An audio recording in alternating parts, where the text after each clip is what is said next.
ॐ अज्ञानं तिमिरन्धस्य ज्ञानाञ्जनशलाकया चक्षुरुन्मीलितं येन तस्मै श्रीगुरवे नमः। श्रीचैतन्यमनोभीष्टं स्थापितं येन भूतले स्वयं रूप कदा मां ददाति सपदान्तिकम्। वन्देऽहं श्रीगुरो श्रीयुतपदकमलं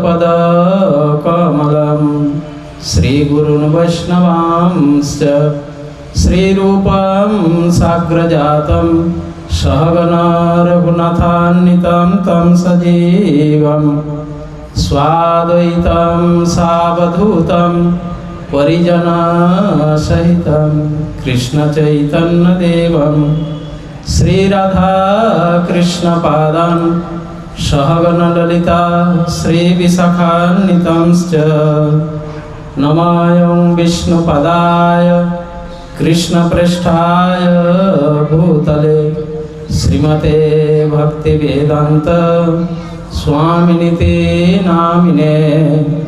नमस्ते सरस्वती देवे गौरवाणी प्रचारिणे निर्विशेष शून्यवादी पाश्चात्यदेशतारिणे वाञ्छाकल्पतरुभ्यश्च कृपा सिन्धुभ्य एव च पतितानां पावनेभ्यो वैष्णवेभ्यो नमो नमः।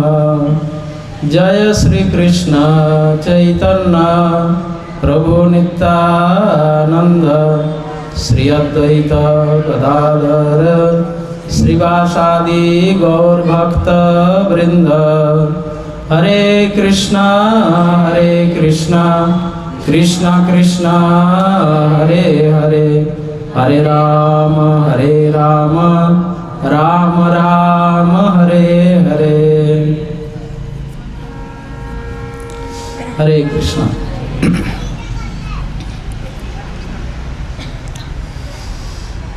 तो आज के सत्संग कार्यक्रम में आए हुए सभी उपस्थित भक्त को इस्कॉन सवाई माधोपुर की ओर से हार्दिक स्वागत है। तो आज की कथा प्रारंभ से पहले मैं आप सभी से कुछ प्रश्न पूछना चाहूँगा, उसके बाद कथा का प्रारंभ करेंगे। आप में से कितने भक्त 16 राउंड जॉब कर रहे हैं? 16 माला काफी भक्त है। और 16 से कम प्रत्येक दिन जॉब करते हैं? 8 राउंड 7 राउंड 10 वट 2 राउंड।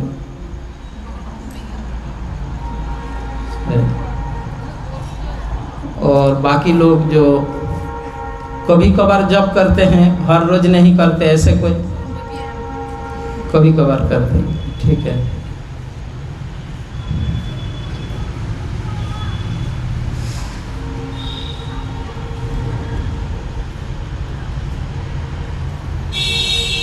तो मेरा पहला प्रश्न आप लोगों से,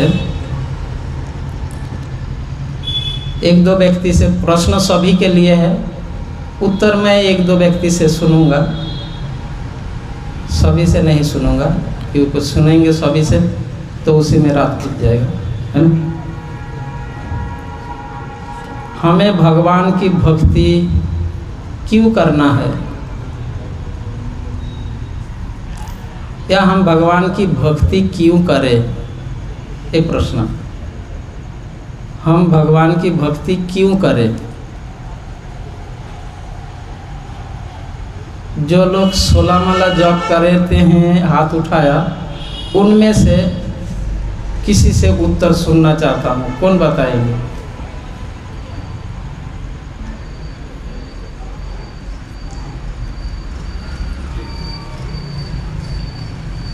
ठीक है, हाथ तो नीचे कर लिया, उतर लिया, तो अब मेरे को पता नहीं चल रहा है किसने हाथ उठाया, तो आप पर छोड़ रहा हूँ। आप में से कोई बताया, हम भगवान की भक्ति क्यों करें? भगवान को प्राप्त करने के लिए। Thank you. प्रभु जी के नाम मोहनलाल जी, बहुत सुंदर उत्तर बताया। हम भगवान की भक्ति क्यों करें? भगवान को प्राप्त करने के लिए। और कोई?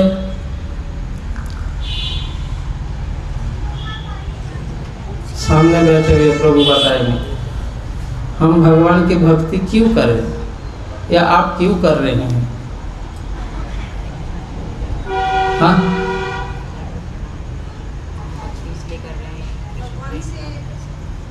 भगवत प्रेम प्राप्त करने के लिए, भगवान का प्रेम पाने के लिए। ठीक है, सुंदर। प्रेम प्राप्त करने के लिए और एक विशेष आनंद की अनुभूति होती है इससे, और भगवान से अपनी निकटता मिलती है, प्रेम मिलता है, इसलिए भगवान की भक्ति करके हमें आनंद प्राप्त होता है, और भगवान की प्रेम प्राप्त करने के लिए, भगवान की सान्निध्य पाने के लिए, ये 3 बात बताई माता जी ने। और आप में से कोई बताएंगे हम भगवान की भक्ति क्यों करें?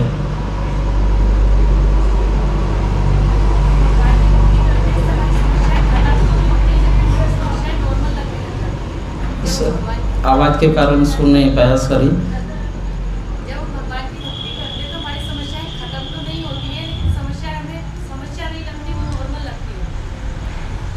मतलब उनके कहने का मतलब यह है, भगवान की भक्ति करने से हम जीवन की कठिनाइयों को जो सामना करते हैं, उन कठिनाइयों को हम आसानी से उन कठिनाइयों को हम पार कर लेते हैं। उन कठिनाइयों को पार करने में हमें तकलीफ नहीं होती, ये कहना चाहती हूँ। ठीक है, और कोई? भगवान की प्रसन्नता के लिए, भगवान को खुश करने के लिए हम भगवान की भक्ति कर रहे हैं। ठीक है, बहुत सुंदर उत्तर।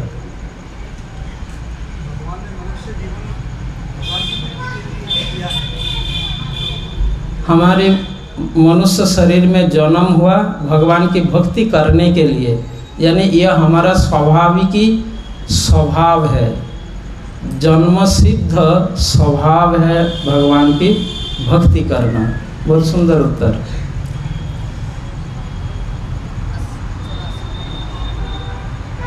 और कोई कुछ बताएंगे? आपका हृदय हृदय शुद्धिकरण करने के लिए, हमारे अंतःकरण हृदय को शुद्ध करने के लिए हम भक्ति कर रहे हैं। आप सभी के उत्तर ठीक है, पर पूर्ण नहीं है, अपूर्ण है। आप लोगों के जो जो आपने उत्तर बताया, आप सभी के ये उत्तर सही है, ठीक है, पर परफेक्ट नहीं है। Your answer is right but not perfect.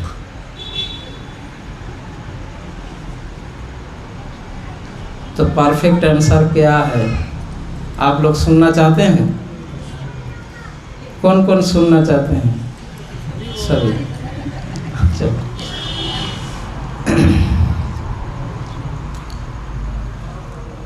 हम भगवान की भक्ति क्यों करें या क्यों कर रहे हैं?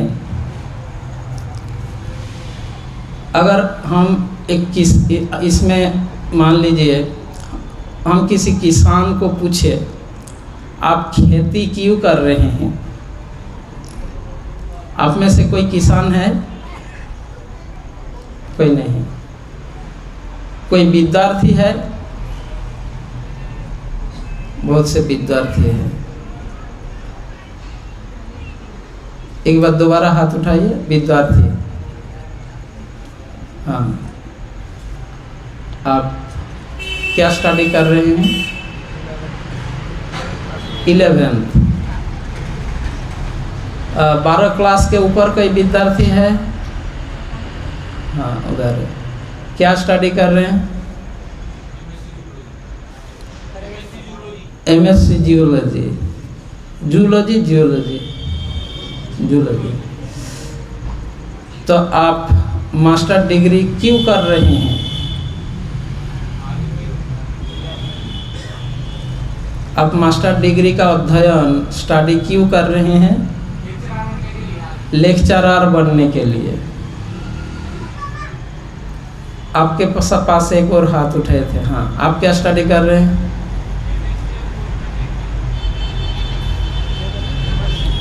एमएससी। सेम। आपका उद्देश्य क्या है एमएससी करने का? डिग्री लेना और गवर्नमेंट जॉब पाना। अब देखिए, विद्यार्थी का विद्या अध्ययन का उद्देश्य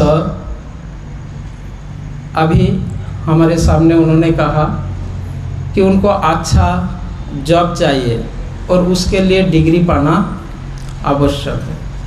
बिना डिग्री से जॉब नहीं मिलेगा, है ना?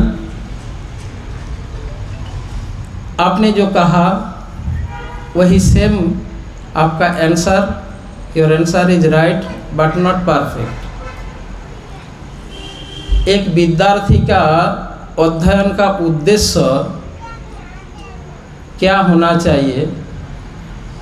जैसे कि मान लीजिए कोई इंजीनियरिंग स्टूडेंट या कोई मेडिकल स्टूडेंट या कोई मैनेजमेंट स्टूडेंट। एक इंजीनियरिंग स्टूडेंट विद्यार्थी, उनसे पूछा गया कि आप इंजीनियरिंग क्यों कर रहे हैं? तो उन्होंने आंसर दिया, जैसे आपने आंसर दिया कि मुझे अच्छा जॉब मिले, डिग्री मिले, इसलिए मैं इंजीनियरिंग कर रहा हूँ। पर यह सही उत्तर नहीं है, परफेक्ट नहीं है। क्यों? एक विद्यार्थी का उद्देश्य होना चाहिए, जैसे अगर वो इंजीनियरिंग कर रहे हैं तो उनका उद्देश्य होना चाहिए एक परफेक्ट इंजीनियर बनना।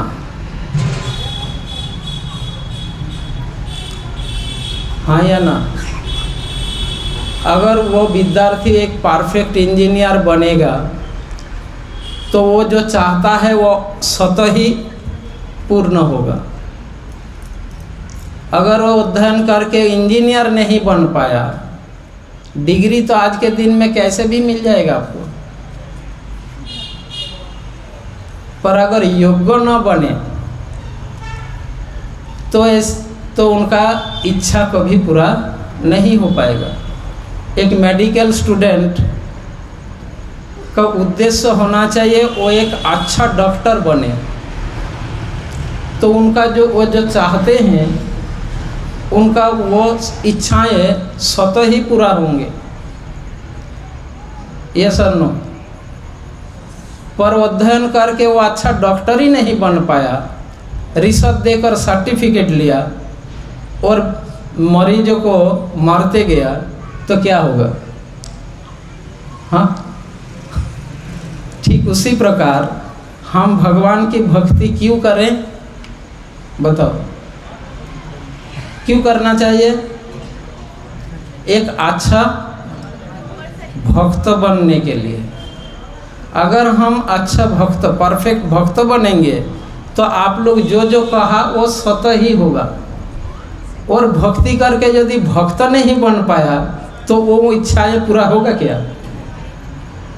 बताओ। आप लोग जो उत्तर बताए थे वो सक्सेस होगा क्या? क्या उत्तर बताए थे आपने? क्या कहा था? भगवत प्राप्ति होगा अगर परफेक्ट भक्त नहीं बने तो भक्ति का उद्देश्य क्या होना चाहिए? परफेक्ट भक्त बनना। यदि हम परफेक्ट भक्त बनेंगे तो आप लोग जो उत्तर दिए थे वो अपने आप स्वतः ही वो सारी इच्छाएं अपने आप पूर्ण होगा। और भक्ति करके यदि हम परफेक्ट भक्त नहीं बन पाए तो जो हमने इच्छा रखा उनमें से कुछ भी पूरा नहीं होगा।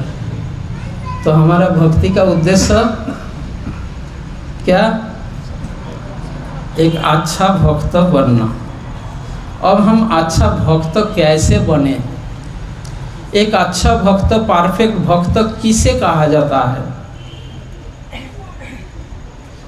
और कैसे हम एक परफेक्ट भक्त बन सकते हैं? श्रील प्रभुपाद कहते हैं, मेरे मिशन में अगर एक भी परफेक्ट भक्त बन गया तो मेरा मिशन सक्सेस है ना। प्रभुपाद ने कहा अगर एक भी परफेक्ट भक्त बन गया तो मेरा यह मिशन सक्सेस। तो सोचिए ये कितना महत्वपूर्ण है। तो यानी हम सभी का उद्देश्य यही होनी चाहिए कि हम एक अच्छा भक्त बने। यदि हम अच्छा भक्त बनेंगे तो भगवत प्राप्ति और भी जो संसार बंधन से मुक्ति, दुख कष्ट से मुक्ति, ये सब कुछ अपने आप, भगवान की प्रसन्नता, भगवत प्रेम प्राप्ति, ये सब कुछ अपने आप पूरा हो जाएगा। अब वैदिक शास्त्र हमें यह मार्गदर्शन कराते हैं कैसे हम अच्छा भक्त बन सके, उसके लिए क्या उपाय है। मनुष्य जीवन का उद्देश्य भगवान की भक्ति करना। आप में से एक भक्त ने कहा था मनुष्य जीवन का उद्देश्य भगवान की भक्ति करना। जीवों के जीवन का लक्ष्य ही यही है। अब हम भक्ति कैसे करें और किस तरीके से भक्ति करने से हम अच्छा भक्त बनेंगे, जिससे हमारे जीवन के जो उद्देश्य तथा हमारी जो इच्छाएं, वो इच्छाएं स्वतः ही पूर्ण होगा। और इसका निर्देश, उपदेश, शिक्षाएं वैदिक शास्त्रों से हमें प्राप्त होता है। एक अच्छा भक्त का लक्षण क्या होता है? भगवत गीता में भगवान कहते हैं, महात्मानं स्तुमां पार्थ दैवीं प्रकृतिमाश्रिता भजति अनन्य मनसो ज्ञात्वा भूतादिमव्ययम् सततं कीर्तयन्तो मां यतन्तश्च दृढव्रता नमस्सन्तश्च मां भक्ता नित्ययुक्त उपासते। यह एक अच्छा भक्तों के लक्षण है। भगवत गीता में भगवान अच्छे भक्त किस प्रकार होते हैं, उनका लक्षण क्या होता है, वो बता रहे हैं भगवान। सततम कीर्तयन्त मां, वे निरंतर मेरा कीर्तन करता रहता है। जो अच्छा भक्त है मेरा, भगवान के कोई एक अच्छे भक्त का नाम बता सकते हैं आप में से कोई? प्रहलाद। जीवन के किसी भी स्थिति में प्रहलाद निरंतर भगवान के नाम कीर्तन करते रहते हैं। जीवन में कैसे ही स्थिति क्यों ना हो, ऐसे जीवन में कोई कठिन नई स्थिति नहीं है जो प्रहलाद महाराज ने सामना नहीं किया हो। प्रहलाद महाराज एक बालक होकर भी जीवन के सारे कठिन परिस्थितियों का सामना किया उन्होंने, पर कभी क्षण भर के लिए भी ये भगवान से अलग नहीं हुए। यह है अच्छा भक्त का लक्षण। सततम, निरंतर, सदैव। भगवान खुद कह रहे, और उदाहरण प्रहलाद, नारद मुनि, है ना। सततम कीर्तयन्तो मां, निरंतर मेरा कीर्तन करता।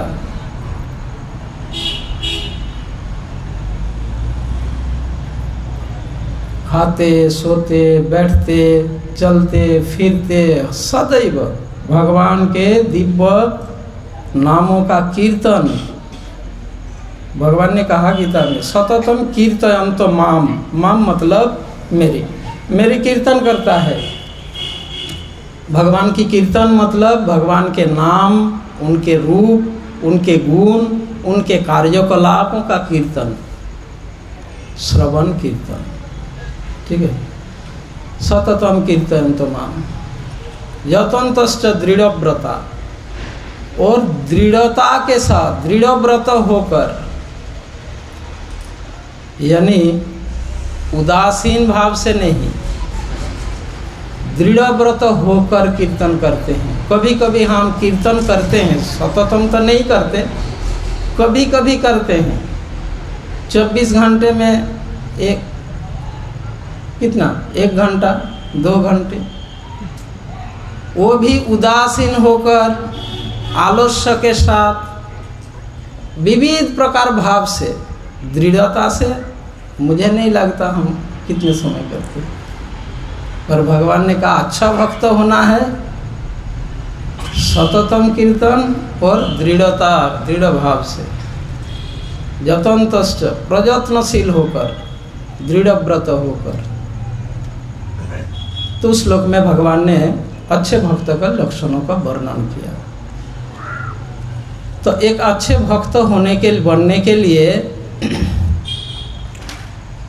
भक्ति के विधि विधानों का पालन करना आवश्यक है। अपने मन मर्जी से हम भगवान की भक्ति की विधियों का पालन नहीं कर सकते, और न ही अपने मन मर्जी से न या मनगढ़ंत कोई विधि निर्माण कर सकते हैं।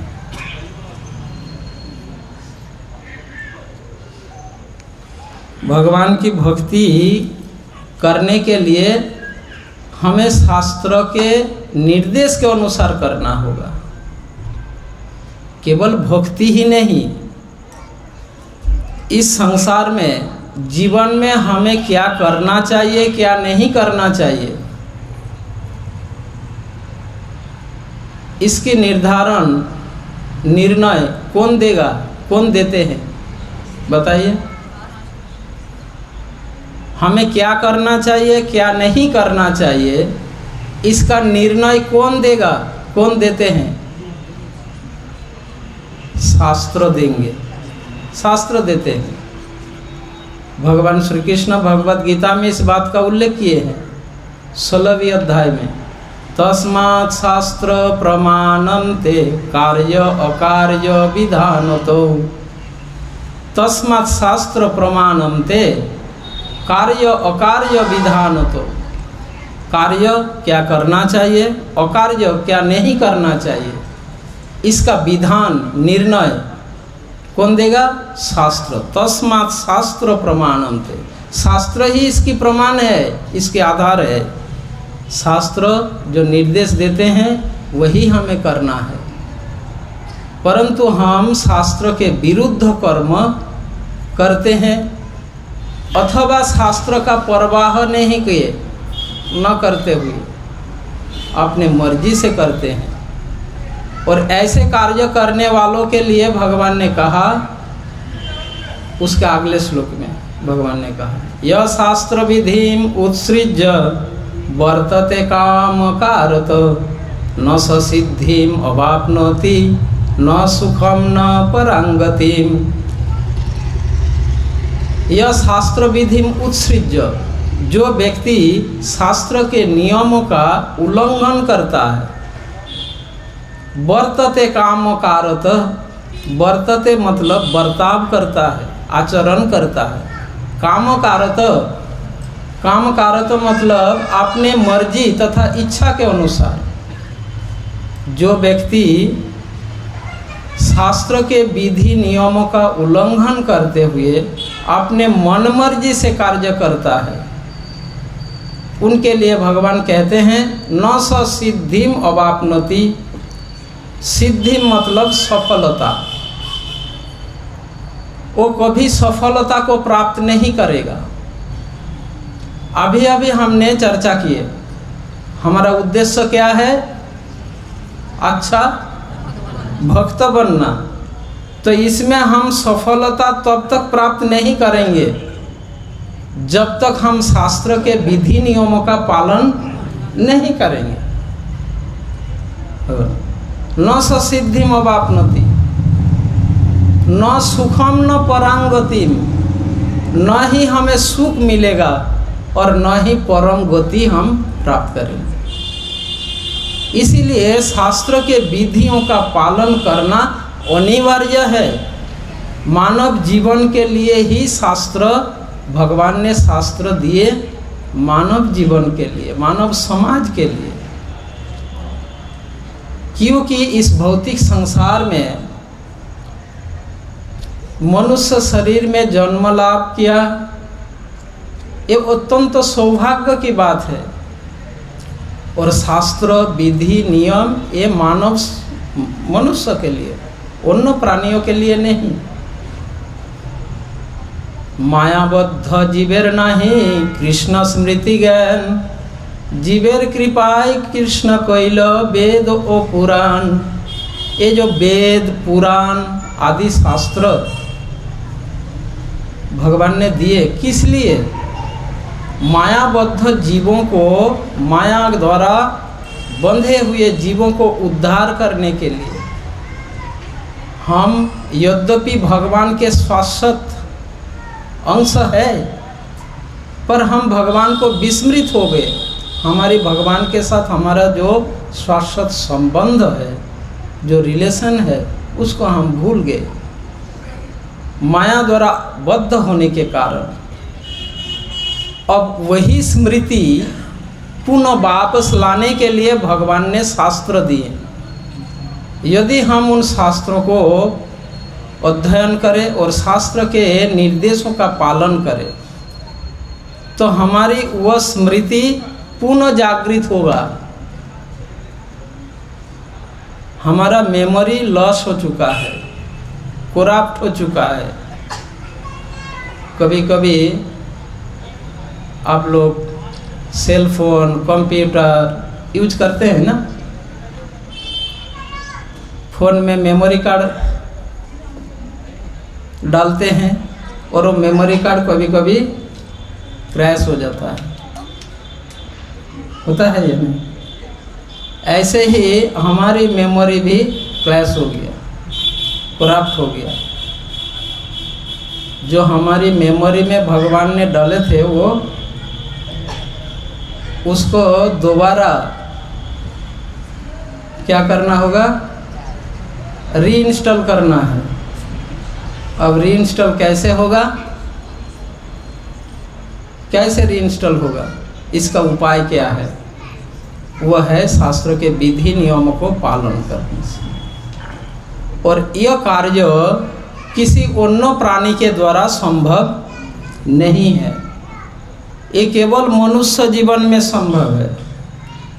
श्रीमद् भागवत में मनुष्य जीवन की महत्व का वर्णन किया गया है। नृदेह माद्यम सुलभम सुदुर्लभम प्लवम सुकल्पम गुरुकर्णधारम मयानुकूलेन नवस्यते ऋतम पुमान भवाब्धिम य न तरेत स आत्मः। इस श्लोक में, श्रीमद् भागवत के श्लोक में मानव जीवन, मनुष्य जीवन की महत्व का वर्णन किया गया। बहुत सौभाग्य के कारण हमें मनुष्य शरीर में जन्म लाभ हुआ है। अब इसको सफल बनाने के लिए, यह सफल बनाना यह हमारे हाथ में है। हमारी बहुत सौभाग्य के कारण मनुष्य शरीर में जन्म हुआ है। अगर इस जन्म को हम व्यर्थ होने देंगे, बेकार में गंवा देंगे, दोबारा यह मनुष्य शरीर कब मिलेगा कोई निश्चयता नहीं है। इसीलिए श्रीमद् भागवत कहते हैं नृदेह माद्यम सुलभम सुदुर्लभम। यह मनुष्य जीवन अत्यंत दुर्लभ है। हमारे पूर्व आचार्य श्रील भक्ति विनोद ठाकुर भजन गीत में बताते हैं, दुर्लभ मानव जन्म लभिया संसारे कृष्ण ना भजिनु दुख कही बकाहारे। हमारे जीवन में सबसे बड़ी दुख की बात यह है कि मनुष्य शरीर में जन्म लाभ करके हम भगवान की भजना नहीं किया, भक्ति नहीं किया। ये हमारे लिए सबसे बड़ी दुख की बात है। कृष्ण ना भजिनु, कृष्ण का भजना नहीं किया, इससे बड़ा दुख की विषय और कुछ नहीं। कि मनुष्य शरीर में जन्म लिया और भगवान की भजना नहीं किया, ये सबसे बड़ा दुख की बात है। भगवान की भजना न करके हमने क्या किया? संसार संसार करी मिछे गेलो काल। हम संसार संसार करते करते बेकार में समय को गंवा दिया। ठीक है, व्यर्थ ही तो समय को हमने बिताया। पर हम यह नहीं समझे ये संसार है क्या, किस प्रकार है यह संसार, ये संसार किस प्रकार है, बता सकते हैं? जिस संसार के लिए हम सब कुछ दिन रात एक कर रहे हैं, पसीना बहा रहे हैं, इस संसार का चरित्र कैरेक्टर कैसा है, यह जानने के लिए, समझने के लिए एक बार भी हम प्रयास नहीं कर रहे हैं। यही है अज्ञानता। इस भौतिक संसार में केवल मनुष्य ही नहीं, समस्त प्राणी दुख और कष्ट भोग रहे हैं। इन दुख के पीछे क्या कारण है, वो कारण हम जानने के लिए कभी प्रयास नहीं कर रहे। इस संसार किस प्रकार है? भक्ति विनोद ठाकुर कहते हैं छाया और बाजी के समान है। बाजी मतलब पटाखे। दिवाली में पटाखे फोड़ते हो? कौन कौन पटाखे फोड़ा? हाँ, पटाखे फोड़ा या नहीं? अरे पीछे क्या देख रहे हो? पटाखे फोड़े? दिवाली में पटाखे फोड़े हो? भक्ति विनोद ठाकुर कहते हैं यह संसार छाया और बाजी के समान है। बाजी मतलब पटाखे, छाया मतलब छाया, प्रतिबिंब। प्रतिबिंब असली वस्तु का उल्टा होता है। आईना के सामने अगर आप खड़े होंगे, आप दाएं हाथ उठाओगे तो आपका प्रतिबिंब कौन सा हाथ उठाएगा? बाएं हाथ उठाएगा, है ना? आप इधर हाथ उठाओगे तो प्रतिबिंब बाएं हाथ दिखाएगा। यानी प्रतिबिंब सदैव उल्टा होता है, असल वस्तु के उल्टा होता है। तो ये जगत छाया मतलब असली जगत के उल्टा है, उल्टा प्रतिबिंब। ये बात भगवान कृष्ण भी कहा, ऊर्ध्वमूलम अधशाखम, भगवद गीता के 15 अध्याय में भगवान ने कहा। तो जो असली संसार जगत है उसका उल्टा है ये जगत। उल्टा मतलब इस संसार में जिसको आप सुख समझ रहे हो वो एक्चुअली दुख है और दुख का कारण है। और जिसको आप दुख देख रहे हो, कष्ट देख रहे हो, वो एक्चुअल सुख है। यह संसार उल्टा है। जिसे आप प्रेम समझते हो वो काम है, वो प्रेम नहीं है। जिसको अपना समझते हो वो पराई है, और जिसे पराई समझते हो वो एक्चुअली अपना है। यह संपूर्ण संसार उल्टा है, जानते हैं? यही जीवों के, बद्ध जीवों के अज्ञानता। पतंजलि अपने योग शास्त्र में जीवों के क्लेश के 5 कारणों का वर्णन करते हैं। अविद्या, अस्मिता, राग, देश, अभिनिवेश, पंच क्लेश। ये क्लेश के 5 कारण है: अविद्या, अस्मिता, राग, देश, अभिनिवेश। इन 5 कारण से हम कष्ट भोग रहे हैं। कष्ट का, क्लेश भोगने का, कष्ट भोगने के पीछे कारण है पाप कर्म। हमसे पाप कर्म क्यों होता है? हम कोई नहीं चाहते कि हम पाप करें, पर हमसे पाप हो जाता है। ये बात अर्जुन भी भगवान से पूछे, है ना? हम पाप नहीं करना चाहते, कोई हमें बलपूर्वक पाप कर्म में नियोजित कर देते हैं। वो कौन है? भगवान ने बताया कौन है? भौतिक इच्छाएं, काम, वही हमें पाप कर्म में, यानी ये जो पाप कर्मों के पीछे 5 कारण है, जिसके परिणाम स्वरूप इस संसार में हम क्लेश भोग रहे हैं। ठीक है, तो मैं जिस बात को बता रहा था, ये संसार किस प्रकार है? उल्टा है, छाया। ये तो समझ गया, चलो उल्टा है। कैसे उल्टा है बताओ? इस संसार में हम जिसको अपना समझते हैं, उनमें से कोई भी कुछ भी हमारी अपना नहीं है। बताओ कैसे? हम इस संसार में किसको अपना समझते हैं? पहले हमारा शरीर को, और नेक्स्ट इस शरीर से संबंधित जो कुछ, उसको हम अपना समझते हैं। हाँ या ना? हमारा पहला अपना कौन समझते हैं? अपना शरीर को अपना सबसे अपना समझते हैं, निजी, मेरा शरीर, है ना? अब इस शरीर से रिलेटेड जो कोई है, जो कुछ वस्तु है, व्यक्ति है, स्थान है, उसको हम अपना मानते हैं। हाँ या ना? क्या ये हमारा अपना है? अब बताओ, एक बार गौर से सोच के देखो। अगर अपना होगा, मेरा अगर होता तो मेरे बस में रहता। जो चीज़ मेरा होगा वो मेरे बस में होगा, मेरे कंट्रोल में होगा। क्या हमारा शरीर हमारे कंट्रोल में है? और बाकी का तो छोड़े दो। तो जिसको हम अपना समझते हैं, ये तो हमारा अपना है ही नहीं।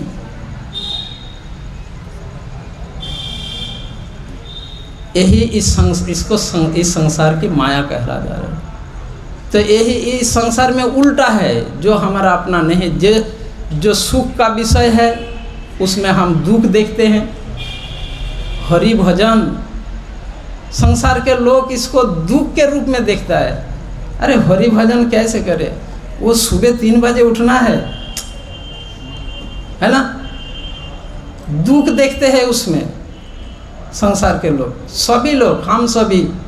अब बताओ, हम में से कुछ लोग शास्त्र के निर्देश पालन करने के लिए प्रयास करते हैं, सुबह जल्दी उठने के लिए अलार्म लगाते हैं, है ना? अलार्म बजता है है ना? अलार्म को बंद कर देते हैं। 10 मिनट और 10 मिनट सो जाते हैं। और सच बात यह है, पूरे रात सो के जितना सुख नहीं होता, अलार्म बंद करने के बाद जो सोते हैं ना, उसमें जो सुख होता है, ऐसा सुख पूरे रात सो के भी नहीं मिलती। हाँ या ना?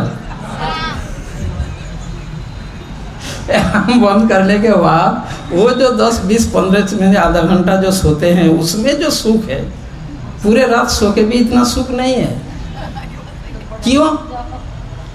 क्योंकि उसमें शास्त्रों के विधि का उल्लंघन हो रहा है, इसलिए उसमें हमें सुख दिख रहा है। तो इस प्रकार मजाक में कह रहे हैं कि बात तो सत्य है। तो जो भी शास्त्र में कहा गया, जो हमारे लिए सुखकर है, कल्याणकर है, इस भौतिक संसार के दृष्टि में वो दुखकर, कष्टकर दिखते हैं। जिसे पवित्र मानते हैं वो वास्तव में अपवित्र है। जिसको हम सुंदर मानते हैं वो वास्तव में सुंदर है ही नहीं। जिसको हम नित्य मानते हैं, समझते हैं, अनित्य वस्तु को नित्य समझते हैं और नित्य वस्तु को समझते ही नहीं। यह है इस भौतिक संसार की चरित्र। इसीलिए कहा गया यह संसार कैसा है? छाया। छाया मतलब उल्टा। अब दूसरा इसका कैरेक्टर कैसा है? बाजी। बाजी मतलब पटाखे। अब बताओ, पटाखे का निर्माण क्यों किया जाता है? क्यों होता है? क्यों किया जाता है? क्यों पटाखा निर्माण किया जाता है? हाँ, फोड़ने के लिए, डिस्ट्रॉय करने के लिए, हाँ या ना? तो ये संसार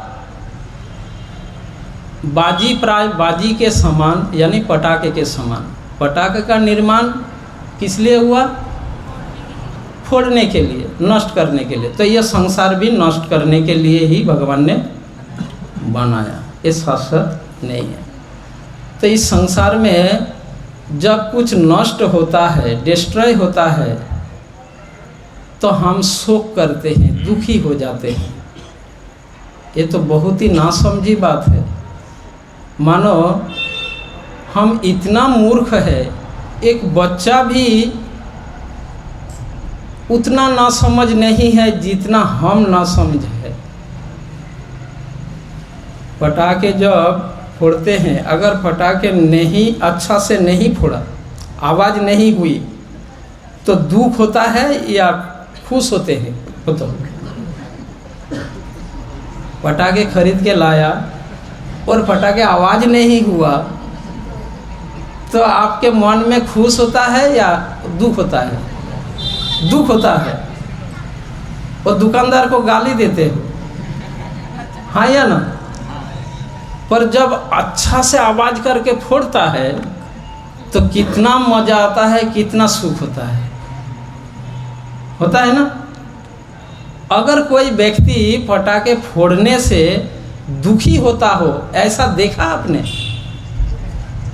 अरे मेरे पटाखे फोड़ गया, मेरे पटाखे फोड़ गया, ऐसे रोते हुए देखा किसी को?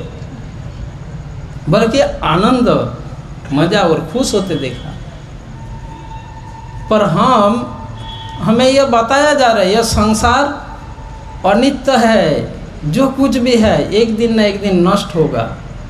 और जब नष्ट होते हुए हम देखते हैं, हम दुखी होते हैं, शोक करते हैं। तो एक बच्चे से भी ना समझे, बच्चा भी नहीं रोता पटाखा फोड़ने से, और हम सब कुछ जानते हुए भी हम ऐसे दुखी होते हैं। यही इस भौतिक संसार का। और ऐसे संसार के लिए हम क्या करते हैं? संसार करी मिछे गेलो काल, लाभ ना होइलो किछु, घटिलो जंजाल। इससे कुछ फायदा तो हुआ नहीं। अगर फायदा की बात करें, जो लोग संसार यानी इस संसार को समझे बिना, जाने बिना, यह संसार है क्या, इस संसार से मेरा क्या संबंध है, भगवान ने इस संसार निर्माण किया तो भगवान के साथ इस संसार का क्या संबंध है, मेरे साथ भगवान का क्या संबंध है, ये जाने बिना, समझे बिना हम संसार करते करते संपूर्ण जीवन को हम व्यतीत करते हैं। इससे क्या फायदा होता है? हम कुछ जंजाल मतलब कचरा, खूब कचरा इकट्ठा करते हैं, हम संग्रह करते हैं। आप लोग अपने जीवन में कभी ऐसा व्यक्ति को देखा जो कचरे को इकट्ठा करके वो संचय कर रहे हैं, सुरक्षित रखने की प्रयास कर रहे हैं?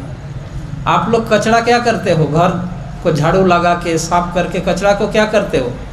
सुरक्षित रखते हो या फेंक देते हो? फेंक देते हो। पर ऐसा व्यक्ति देखा क्या कि वो कचरा को सुरक्षित रखने का प्रयास करता है, प्रयत्न करता है? देखा किसी को ऐसा? नहीं देखा? मतलब सवाई माधोपुर में कोई पागल नहीं है? रास्ते में पागल घूमते हुए एक भी नहीं है। पागल को देखा? वो रास्ते में कागज के टुकड़ा, प्लास्टिक के टुकड़ा, कचड़े की ये उठा उठा के अपने थैली में डालते हैं, देखा? नहीं देखा? देखा। तो यानी जो कचरा को सुरक्षित रखता है वो व्यक्ति नॉर्मल है या मैड है, पागल है? तो इस भौतिक संसार में जो लोग संसार करते करते अपना पूरा जीवन व्यतीत करता है, वो एक पागल के जैसा है। कुछ कचरा इकट्ठा कर रहा है जो किसी काम का नहीं है, और वो सोचता है मैं बहुत कीमती चीज संग्रह कर रहा हूँ। तो ये जो भौतिक संसार में हमारे संसार के बारे में कोई जानकारी, कोई समझदारी है ही नहीं। ये हमारी अज्ञानता के कारण, इस प्रकार अज्ञानता के कारण हम शास्त्र समझते नहीं, जानते नहीं, जिस कारण हमसे बहुत से गलतियां होती है और परिणाम स्वरूप हमें कष्ट भोगना पड़ता है इस संसार में। तो इसीलिए शास्त्रों को जानना समझना आवश्यक है, और केवल मनुष्य जीवन में ही हम कर सकते हैं। वही शिक्षा श्रीमद् भागवत बता रहे हैं। निर्देहमाद्यम सुलभम सुदुर्लभम। यह मनुष्य शरीर में जन्म लाभ सुलभ तथा सुदुर्लभ है। सुलभ और सुदुर्लभ एक ही साथ दोनों परस्पर विरोधी शब्दों का प्रयोग हुआ। मनुष्य जीवन सुलभ भी है और सुदुर्लभ भी है। ऐसा क्यों कहा गया? शास्त्र के बातों को, शब्दों को सामान्य विचार से समझ पाना संभव नहीं है। अगर हम सामान्य बुद्धि से शास्त्र को समझने की प्रयास करें तो कभी समझ नहीं पाएंगे हम। अब बताइए, जो वस्तु सुलभ है वो उसी समय सुदुर्लभ कैसे हो सकता है? सुलभ मतलब जो आसानी से प्राप्त होता है, वो सुदुर्लभ मतलब जो प्राप्त करना कठिन है। यहाँ पर कहा गया निर्देह मनुष्य शरीर सुलभम सुदुर्लभम। मनुष्य शरीर सुलभ तथा सुदुर्लभ, ये कैसे हुआ? तो मतलब सुलभ का मतलब यह कहा गया, सुलभ मतलब इस मनुष्य शरीर में जीवन के लक्ष्य प्राप्त करना आसान है, इसीलिए सुलभ कहा गया। अन्य शरीर में जन्म लेने से जीवन के लक्ष्य को प्राप्त होना आसान नहीं है। मनुष्य शरीर में जन्म लेने से जीवन के लक्ष्य जो है, जीवन का लक्ष्य क्या है? जन्म मृत्यु संसार बंधन से मुक्ति, पुनरपि जननम पुनरपि मरणम, बार बार शरीर में एक के बाद एक शरीर में जन्म लाभ और त्रिताप क्लेश भोग, इससे छुटकारा पाना ही जीवन का लक्ष्य है। और वह मनुष्य शरीर में आसानी से हासिल किया जा सकता है, इसीलिए मनुष्य शरीर को कहा गया सुलभ। श्रील प्रभुपाद बहुत सुंदर उदाहरण देते हैं। हमारे भारतवर्ष में अनेक एक प्रभुपाद उदाहरण देते कहते हैं कि ये जो मनुष्य जन्म है, मनुष्य शरीर है, एक सुपर स्टेशन है। सुपर स्टेशन जानते हैं? सुपर स्टेशन किसको बोलते हैं? भारत में कुछ गिने चुने सुपर स्टेशन है, यद्यपि अनेक स्टेशन है। रेलवे स्टेशन सवाई माधोपुर में भी है, हाँ या ना? ऐसे अनगिनत रेलवे स्टेशन है, पर कुछ स्टेशन सुपर स्टेशन है। मुंबई, दिल्ली, कलकत्ता, चेन्नई, ऐसे कुछ स्टेशन है जिन्हें सुपर स्टेशन कहा गया। सुपर स्टेशन का मतलब उस स्टेशन से आप देश के किसी भी प्रांत में जाना चाहो तो आपको ट्रेन उपलब्ध होगा। देश में किसी भी स्थान में जाना चाहो आपको ट्रेन मिलेंगे, इसीलिए उस स्टेशन को सुपर स्टेशन कहा गया। आप दिल्ली जाओगे, दिल्ली से आप इंडिया के कहीं भी जाना चाहो, दिल्ली से आपको ट्रेन मिलेगा, मुंबई से मिलेगा, कलकत्ता से मिलेगा, चेन्नई से मिलेगा, सवाई माधोपुर से मिलेगा क्या? हर जगह का ट्रेन मिलेगा? हाँ, मिलेगा? नहीं मिलेगा। यह तो ये भी स्टेशन है पर ये सुपर स्टेशन नहीं है। अब प्रभुपाद जी यह समझा रहे हैं, मनुष्य शरीर है, यह है सुपर स्टेशन। इस भौतिक संसार में 84 लाख स्टेशन है, समझे? 84 लाख स्टेशन है। कुत्ता स्टेशन, बिल्ली स्टेशन, गाधा स्टेशन, से 84 लाख स्टेशन है, जिनमें से सुपर स्टेशन है मनुष्य शरीर। यानी इस स्टेशन में आप खड़े हो, अब यहाँ से आप तय कर सकते हो आपको जाना कहाँ है। अगर इस स्टेशन को छोड़ दिया, एक बार सुपर स्टेशन को छोड़ दिया, जहाँ जाना था वहाँ नहीं गया, कहीं किसी और स्टेशन में पहुँच गया जो सुपर स्टेशन नहीं है, तो वहाँ से आप जहाँ जाना था वहाँ से गाड़ी मिलना असंभव हो जाएगा। एक बार कुत्ता या बिल्ली स्टेशन में गया या गाधा स्टेशन में गया तो जीवन का लक्ष्य अब नहीं पहुंच पाओगे। तो इसीलिए ये मनुष्य जीवन, मनुष्य शरीर, इसको सुदुर्लभ कहा गया। सुलभ भी है और सुदुर्लभ भी है कि बहुत सौभाग्य से इस सुपर स्टेशन में आके पहुँचे हो। अब यहाँ से जहाँ जाना है वहाँ का टिकट तय करो, और अगर मिस कर दिया, किसी दूसरे स्टेशन में पहुँच गए, तब तो गया। अब कब ऐसा चांस आएगा कोई ठिकाना नहीं।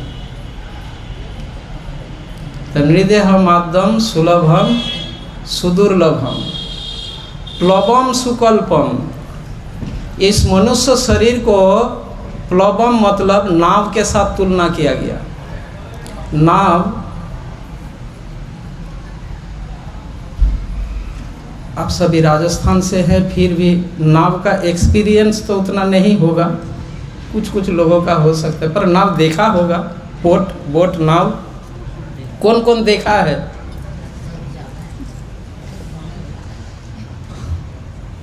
इस संसार को समुद्र के साथ तुलना किया गया। जैसे समुद्र में अनेक प्रकार के नाव तैरते हैं, है ना? फिशिंग बोट, स्पीड बोट आदि ऐसे अलग अलग बोट है, नाव है, पर सारे नाव समुद्र को पार नहीं कर सकता। समुद्र को पार करने के लिए क्या चाहिए? मछली पकड़ने वाला नाव से समुद्र पार कर पाओगे? जहाज चाहिए, है ना? जहाज से समुद्र पार किया जाता है। मनुष्य शरीर को जहाज के साथ तुलना किया गया, समझे? और संसार को समुद्र के साथ। शास्त्र में प्लवम सुकल्पम, वे मजबूत नाव जो संसार रूपी समुद्र को पार करने में सक्षम है। और इस नाव के जो कैप्टन है, जहाज के जो कैप्टन है, वो है प्रामाणिक गुरु। जिस प्रकार जहाज समुद्र पार करते हैं और जहाज में जहाज को परिचालन करने के लिए जहाज के कैप्टन होते हैं। ये जहाज के जो कैप्टन होते हैं, जो नाविक होते हैं, कैप्टन, उनका समुद्र का नॉलेज तथा एक्सपीरियंस, बहुत एक्सपीरियंस होता है उनमें, उनको अच्छे तरीके से पता होता है। क्योंकि एक बार बीच समुद्र में जाओगे कुछ पता ही नहीं चलेगा किधर क्या है, तो केवल जल और जल ही दिखेगा, दिशा भी पता नहीं चलेगा हर तरीके से। इधर भी पूर्व दिशा दिखेगा, उधर भी पूर्व दिशा ही दिखेगा, जिस दिशा में देखो उधर ही दिखेगा, कुछ पता नहीं चलेगा। पर एक कैप्टन को समुद्र के बारे में अच्छे से नॉलेज होता है, वो जानता है समुद्र में कहाँ खतरा है, कहाँ सेफ है, और उस हिसाब से वो जहाज को ले जाता है और अपने डेस्टिनेशन, लक्ष्य तक पहुंचाता है। ठीक उसी प्रकार इस संसार रूपी समुद्र का जो कैप्टन है वो है प्रामाणिक गुरु। वो जानता है इस संसार में, इस संसार रूपी समुद्र में कहाँ खतरा है और कहाँ सेफ है। इसीलिए हमारी शरीर रूपी नाव को उनके हवाले करना चाहिए और उनके निर्देश के अनुसार इस जहाज को चलाना चाहिए, तो आप सेफली अपने लक्ष्य तक पहुंच जाओगे। ये मैं नहीं कह रहा हूँ, वही भागवत के वो श्लोक बता रहे हैं, प्लवम सुकल्पम गुरु कर्णधारम। और भगवान की जो उपदेश निर्देश वो अनुकूल वायु के समान है। जब जहाज जिस दिशाओं में चलती है, अगर उसी तरफ वायु प्रवाहित होता है तो नाव बहुत जल्दी लक्ष्य तक पहुंच जाते हैं। पर उल्टा दिशाओं से अगर वायु प्रवाहित होगा तो पहुंचने में बहुत परिश्रम, बहुत टाइम और बहुत खतरा भी होता है। जो भी तो इस तरीके से समझाया गया कि हमारे मनुष्य जीवन का क्या महत्व है, और मनुष्य जीवन में ही हम भगवान की भक्ति कर सकते हैं। कोई अन्य प्राणी के शरीर में यह संभव नहीं है। अतः यह मनुष्य शरीर में जन्म लाभ करके यदि हम भगवान की भक्ति न करें तो ये जन्म बेकार हो जाएगा। और एक बार ये सुपर स्टेशन छोड़ दिया तो क्या होगा, एक बार सोच के देखिए, है ना। तो इसीलिए जो बुद्धिमान व्यक्ति को चाहिए कि क्या करना है, ये शास्त्र के विधि नियमों का पालन करें। शास्त्र के विधि नियमों को पालन करने के लिए मनुष्य जीवन में जन्म का यह उद्देश्य है। और इससे हमें क्या होगा, वो योग्यता प्राप्त होगा। कौन सी योग्यता? भगवान से संबंधित होने की योग्यता प्राप्त होगा। जैसे हम शास्त्र के विधि नियमों का पालन करना शुरू करेंगे तो हमारे अंदर वो योग्यता हमें मिलेगा, वो योग्यता हमारे अंदर जागृत होगा, हमें प्राप्त होगा। कौन सी योग्यता? कि भगवान के साथ हम कैसे संबंधित हो सकते हैं। भगवत गीता में भगवान ने कहा है, जब तक व्यक्ति उनसे संबंधित नहीं होते तब तक उनका कोई बुद्धि नहीं हो सकता।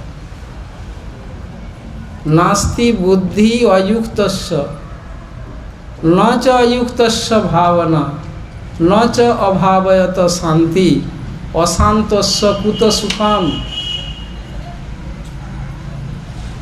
भगवत गीता दूसरे अध्याय के 66 नंबर श्लोक में भगवान ये बता रहे हैं, नास्ति बुद्धि अयुक्तस्य, जो मुझसे संबंधित नहीं है उनका कोई बुद्धि नहीं हो सकता। जो भगवान से संबंधित नहीं है उनका कोई बुद्धि नहीं हो सकता। नास्ति बुद्धि अयुक्तस्य, अयुक्त व्यक्ति का बुद्धि नहीं होता। तो आप पूछेंगे तो क्या हमारा बुद्धि नहीं है? भगवान कृष्ण कहते हैं अगर आप भगवान कृष्ण से कनेक्टेड नहीं है तो आपका बुद्धि नहीं है। क्यों? बुद्धि कोई मार्केट में मिलने वाली चीज़ नहीं है कि आप खरीद के लाओगे। बुद्धि भगवान देते हैं। कब देते हैं और किसको देते हैं? बुद्धि कब किसको देते हैं भगवान?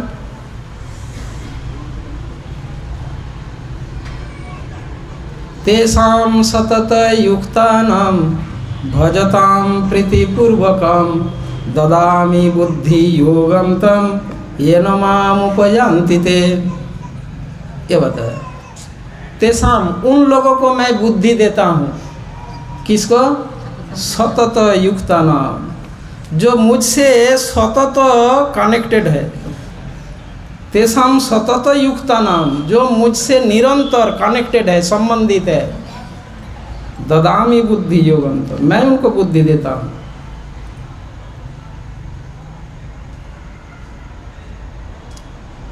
अन्यथा जब तक हम भगवान से संबंधित नहीं होंगे तब तक हमें बुद्धि प्राप्त नहीं हो सकता। और जब तक बुद्धि प्राप्त नहीं होगा, बुद्धि का कार्य क्या है? निर्णय लेना, क्या सही क्या गलत। तब तक हम सही गलत निर्णय नहीं ले सकते। हम गलत को सही समझेंगे और सही को गलत समझेंगे। पर जैसे कोई भगवान से संबंधित होता है तो बुद्धि एक्टिव होता है और सही गलत वो निर्णय कर पाता है और क्या करना चाहिए क्या नहीं करना चाहिए। तो इस प्रकार से अब तक हमने जो सुने हैं, जिसका सार बात यह हुआ, अब तक हमने जो चर्चा किए हैं कि मनुष्य जीवन में ही एकमात्र संभव शास्त्र के विधि विधानों का पालन करना है ना। अन्य किसी शरीर में जन्म लेकर यह कार्य संभव नहीं है।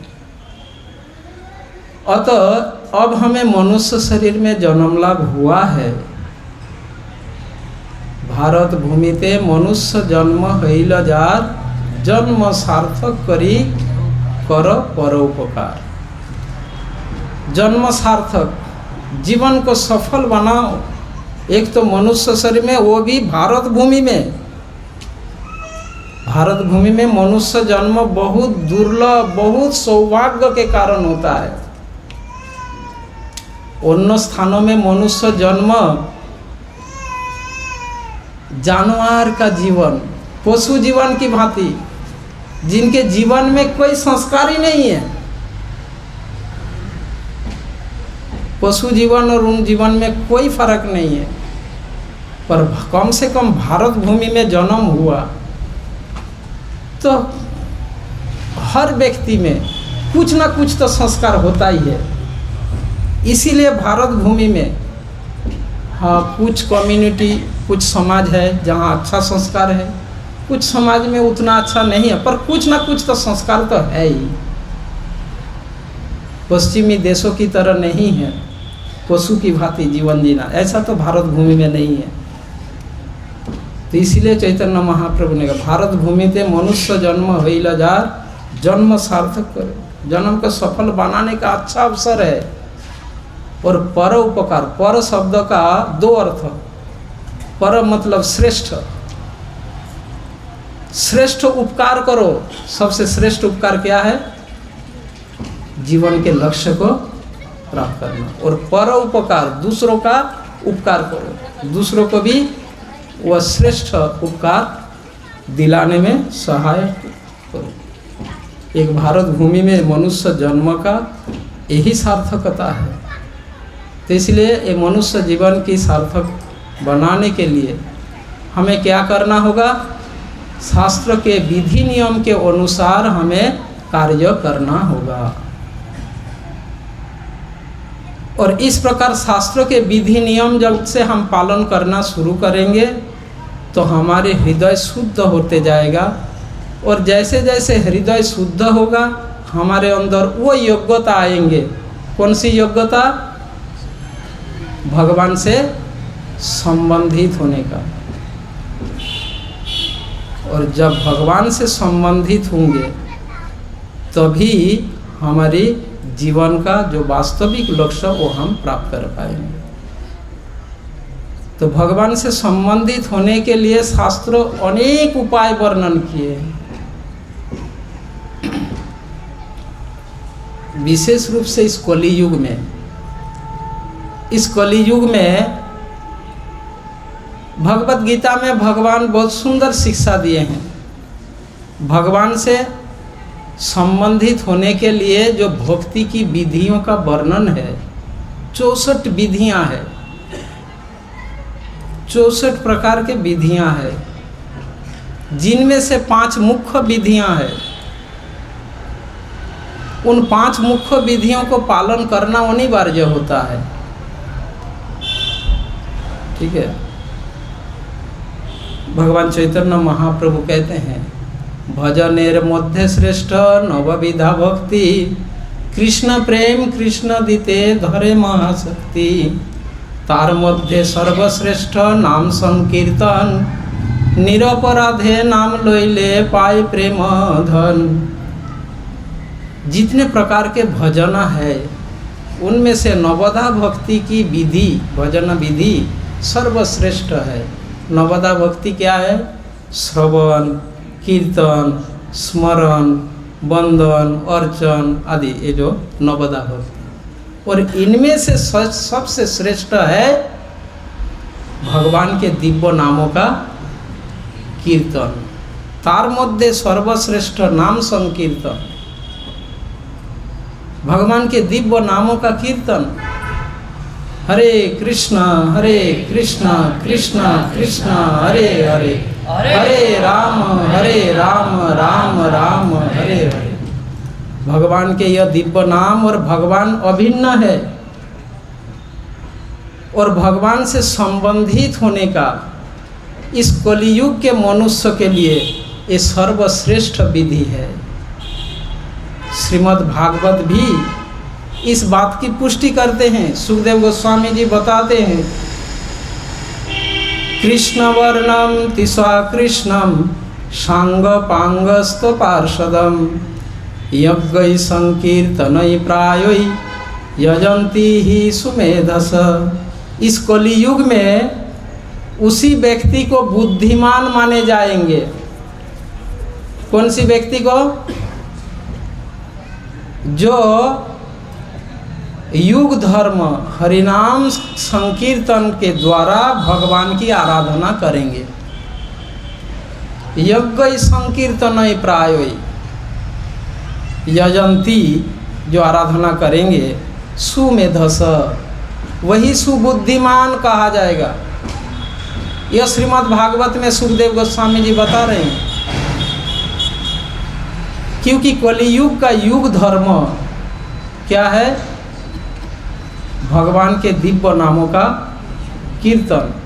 कलियुग के मनुष्य के लिए भगवान से संबंधित होने के लिए यही सर्वश्रेष्ठ विधि, जो स्वयं भगवान गौरांग महाप्रभु भक्त के रूप में, गौरांग महाप्रभु के रूप में आविर्भूत होकर मानव समाज को यह शिक्षा दिए। इससे श्रेष्ठ विधि और दूसरा नहीं है। इसीलिए भगवान के दिव्य नामों का कीर्तन यह इस युग का युग धर्म है। सत्य युग का युग धर्म क्या है? 4 युग है ना। 4 युग क्या क्या है? सत्य, त्रेता, द्वापर और कली। ये 4 युगों के लिए, 4 युगों के मनुष्य के लिए अलग अलग धर्म विधि। धर्म विधि का मतलब, धर्म शब्द के अनेक अर्थ है, जिनमें से एक अर्थ यह है, धर्म का मतलब साधन, उपाय, भगवत प्राप्ति का उपाय। धर्म शब्द के अनेक अर्थ में से एक अर्थ यह है। धर्म यानी साधन, एक साधन, एक उपाय। तो सत्य युग के मनुष्य के लिए एक प्रकार धर्म विधि का निर्देश है, त्रेता युग के लिए अन्य प्रकार, द्वापर युग के लिए अन्य प्रकार, और कली युग के मनुष्य के लिए अन्य प्रकार।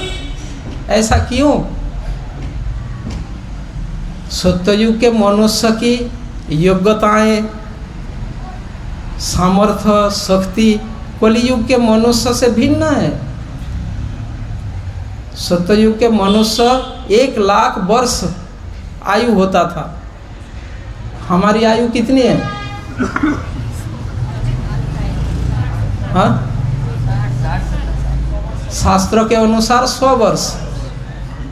यदि हम शास्त्र के नियम को पालन करें तो 100 वर्ष, और शास्त्र के नियम पालन नहीं करेंगे तो उससे पहले जाएंगे। ठीक है। तो कलियुग के एक तो इसीलिए श्रीमद् भागवत में कहा, एक कलियुग दोषों का समुद्र है। कलौ दोष निधि राजन, एक कलियुग दोषों के समुद्र के समान है। इसमें किसी प्रकार अच्छाई है ही नहीं, केवल बुराई ही बुराई है। पर हाँ, इस कलियुग में यद्यपि सारे सब कुछ बुराई है, पर इनमें एक अच्छाई है। क्या? कृष्ण कीर्तन। यदि कलियुग में कोई व्यक्ति कृष्ण का कीर्तन करेगा तो सत्ययुग के लोग हजारों वर्ष तपस्या करके जो फल प्राप्त करता था, कलियुग के मनुष्य केवल कृष्ण का कीर्तन करके वो फल प्राप्त कर लेगा। ये कलियुग का सबसे प्लस पॉइंट है। कलौ दोष निधि राजन अस्ति एक महत गुण, कीर्तनादैव कृष्णस्य मुक्त संग परम व्रजेत। यह है कलियुग का प्लस पॉइंट। अन्यथा कलियुग केवल दोष से भरा है। कैसा दोष? प्रायेण अल्पायुष सभ्य कलाभस्मिन् युगे जना, मंद समंद मतयो मंद भाग्य ही उपद्रुता। प्रायेण अल्पायुष, अल्प आयु, और मंद सुमंद मतयो, कलियुग के मनुष्य का बुद्धि, मति मतयो, मति मतलब बुद्धि, बुद्धि कैसा होगा? सुमंद। मंद मतलब खराब और मंद मतलब स्लो। कलियुग के मनुष्य का बुद्धि एक तो खराब बुद्धि है और दूसरा बहुत स्लो है। हमारा बुद्धि कब काम करता है? जब हमसे गलती हो जाता है तो हमारा बुद्धि बोलता है गलत हो गया, ऐसा नहीं करना। बुद्धि अगर पहले हमें निर्णय देता तो हमसे वो गलती नहीं होती, पर हमारा बुद्धि बहुत स्लो काम करता है। इसलिए मंद सुमंद मतयो और मंद भाग्य उपद्रुता। उपद्रुता मतलब कलियुग के मनुष्य सदैव पीड़ित। ऐसा कोई व्यक्ति नहीं है जो पीड़ित नहीं हो रहा हो, क्लेश नहीं भोग रहा हो। हम 24 आवर्स कुछ ना कुछ या तो शारीरिक या मानसिक रूप से पीड़ित हो रहे हैं। ये शास्त्र कहते हैं, यह कलियुग की स्थिति है। इसलिए कलियुग के मनुष्य के लिए अन्य युगों के धर्म विधि अनुशीलन करना संभव नहीं है। कृतो यद्धेयतो विष्णु त्रेतायाम यजतो मखई, द्वापरे हरिचर्यायाम कलौ तद हरि कीर्तनात्। कलियुग के युग धर्म है हरि कीर्तन। ये हरि कीर्तन यानी भगवान श्री हरि का दिव्य नामों का कीर्तन, यही कलियुग का युग धर्म है। हरे कृष्णा कृष्णा कृष्णा हरे हरे, हरे राम राम राम हरे हरे। ये जो युग धर्म, इसको क्यों युग धर्म कहा गया? युग धर्म शब्द का मतलब होता है युग के लिए उपयोगी धर्म। उपयोगी मतलब एप्लीकेबल, व्यवहारिक। कलियुग के मनुष्य के लिए यह उपयोगी एप्लीकेबल विधि है भगवान के दिव्य नामों का कीर्तन, और कीर्तन के द्वारा जीवन के लक्ष्य को प्राप्त कर पाएगा। ये युग धर्म, यह शास्त्र का सिद्धांत है। इसीलिए इसको युग धर्म कहा गया। जैसे उदाहरण के लिए देखिए, सवाई माधोपुर से अगर आप मानो मुंबई जाना चाहते हो तो आप लोगों के पास क्या क्या साधन है, उपाय है मुंबई जाने के लिए? ट्रेन है, बस है, कार है, हवाई जहाज है ना, और बैलगाड़ी, ऊँट गाड़ी, पैदल। आज से 500 वर्ष पहले हमारे पूर्वजों ने मानो सवाई माधोपुर से अगर कोई मुंबई जाते थे तो कैसे जाते थे? बैलगाड़ी, घोड़े या पैदल। तो वो साधन अभी भी हमारे पास उपलब्ध है या नहीं है?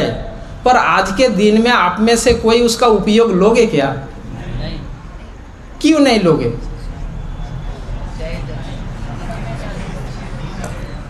क्यों नहीं लोगे ये साधन का उपयोग? समय ज़्यादा लगेगा। समय ज़्यादा तो ज़्यादा पहुंच पाओगे या नहीं, कोई गारंटी है क्या? तो वो बुद्धिमत्ता नहीं है।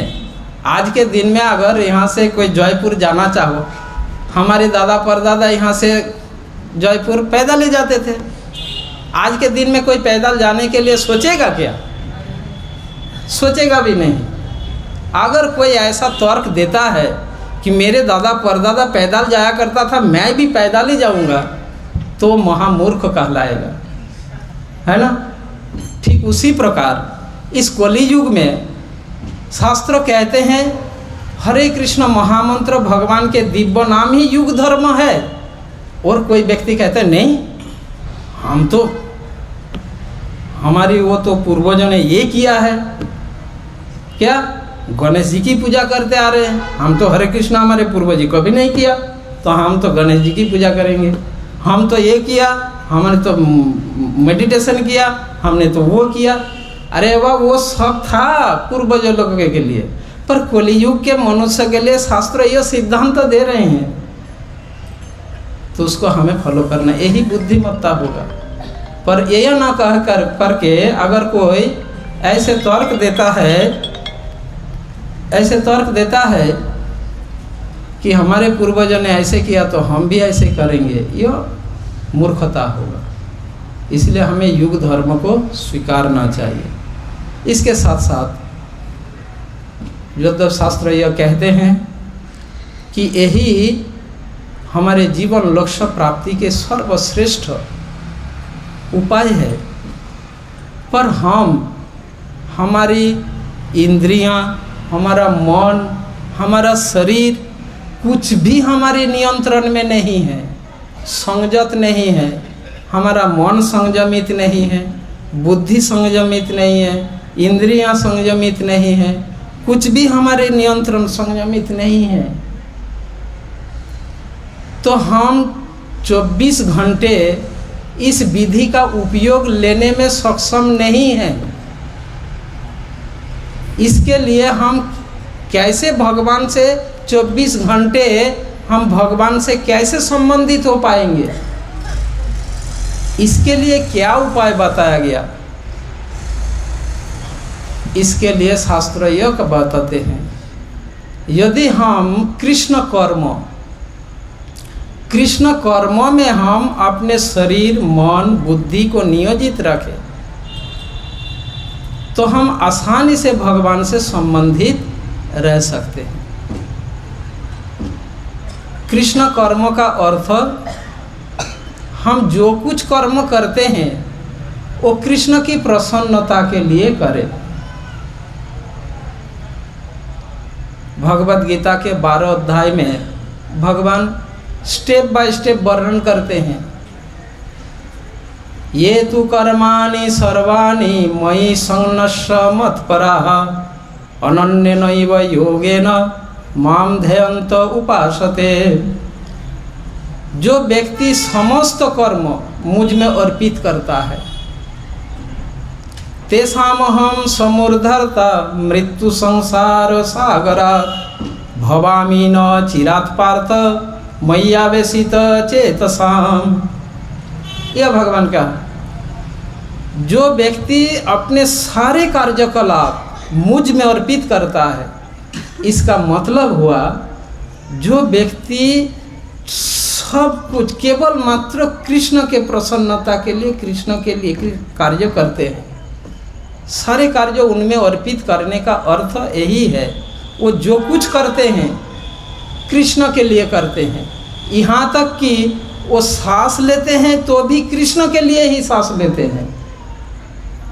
समझे? मुझे सांस की जिंदा क्यों रहना? कृष्ण की सेवा के लिए, इसीलिए मैं सांस ले रहा हूँ। यानी प्रहलाद महाराज जैसे लेवल का भक्त व्यक्ति, क्या ऐसा हम करने में सक्षम है? बताओ। भगवान कह रहे हैं ये तो कर्माणि सर्वाणि मयि संन्यस्य मत्पर अनन्य नैव योगेन माम ध्येयन्तो उपासते। इस प्रकार जो निरंतर मुझ में समर्पित रहता है, उनके लिए भगवान कहते हैं तेषाम अहम समुद्धरता मृत्यु संसार सागरात्। मैं उनको बहुत जल्दी इस संसार मृत्युमय संसार सागर से उद्धार कर लूँगा।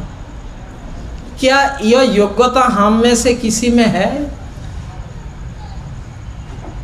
यानी हमारा उद्धार कैसे होगा?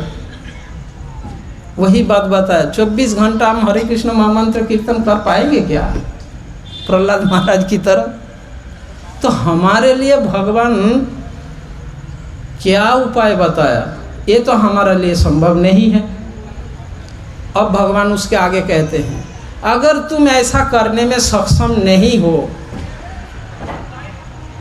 तो क्या करना है?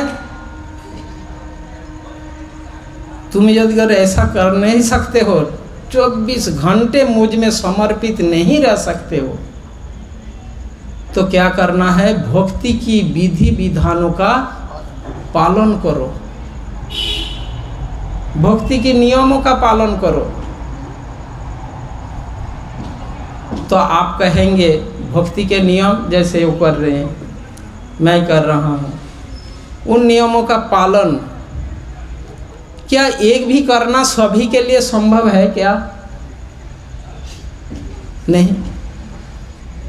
कुछ लोग कर सकते हैं भक्ति की विधि विधानों का पालन, कुछ लोग कर सकते हैं।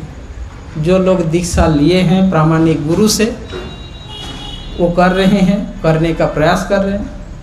पर बाकी लोगों का लिए क्या उपाय बताया भगवान? क्या वो उनके लिए भगवान खुद कहा वो सभी के प्रति समभाव रखते हैं, तो उनके लिए क्या उपाय बताया? भगवान बताते हैं ठीक है, अगर तुम भक्ति की विधियों का पालन भी नहीं कर सकते, किसी का बहुत से कारण हो सकता है, किसी कारणवश अभी संभव नहीं हो रहा है, कोई कारण हो सकता है, पारिवारिक कारण हो सकता है, सांसारिक कारण, सामाजिक कारण, बहुत कारण हो सकता है कि भक्ति के सारे विधि विधान अभी क्या अभी सब कुछ पालन करना क्या आप सभी के लिए संभव है? अगर होता तो मेरा आज के क्लास के प्रारंभ में मैंने पूछा था 16 माला कितने लोग जप करते हैं, तो आप सभी लोग हाथ उठा देते, पर सभी लोग हाथ नहीं उठाए ना, तो इसका मतलब सभी के लिए संभव नहीं हुआ ना। हाँ, धीरे धीरे होगा, स्टेप बाय स्टेप। अब जो नहीं कर पाते उनके लिए क्या उपाय? भक्ति की विधियों का भी पालन नहीं कर सकते, तो क्या उनका उद्धार नहीं होगा? भगवान कहते हैं नहीं। अगर वो ये नहीं कर सकता तो वो क्या, उनके लिए क्या निर्देश है? तो उन्होंने कहा मेरे लिए कुछ कर्म करो। कृष्ण कहते हैं तुम भक्ति की विधियों का पालन नहीं कर सकते हो, तो मेरे लिए कुछ कर्म करो। अब कृष्ण के लिए क्या कर्म है जो आप कर सकते हो? कृष्ण के लिए क्या कर्म है जो कृष्ण ने कहा मेरे लिए कुछ कर्म करो? कृष्ण के लिए क्या कर्म है? उनका मंदिर बना सकते हो, उनका वाणी प्रचार कर सकते हो, या मंदिर बनाने में सहयोग दे सकते हो, जमीन दान करके, मंदिर कंस्ट्रक्शन करके, विग्रह स्थापना करके, उनके वाणी प्रचार करके, उनका कर्म और क्या है, तथा उनके भक्तों का पालन पोषण में उनके लिए कर्म करो, यह कृष्ण ने कहा। देखो, या तो 24 घंटे मुझ में समर्पित रहो, तुम्हें कोई टेंशन, मेरा जिम्मेदार है। अगर ये जो नहीं कर पाएगा, सब भगवान भी जानते हैं हम सभी नहीं कर पाएंगे, तो अगर जो नहीं कर सकते हो तो क्या कहा, भक्ति की विधि विधान को पालन करो। अगर वो भी नहीं कर सकता तो भगवान ने कहा मेरे लिए कर्म करो। और आप कहेंगे उनके लिए कर्म भी नहीं कर सकते, हमारे अंदर वह योग्यता नहीं है, उतना मेरे पास धन नहीं है, उतना मेरे पास जमीन जायदाद नहीं है कि मैं मंदिर के लिए ऐसा कुछ कर, भगवान कृष्ण के लिए ऐसा कुछ कर सकूं, तो क्या मेरा उद्धार नहीं होगा? भगवान ने कहा नहीं, टेंशन मत लो।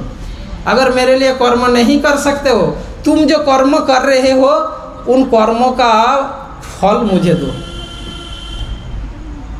लो, तो भी तुम्हारा उद्धार हो जाए।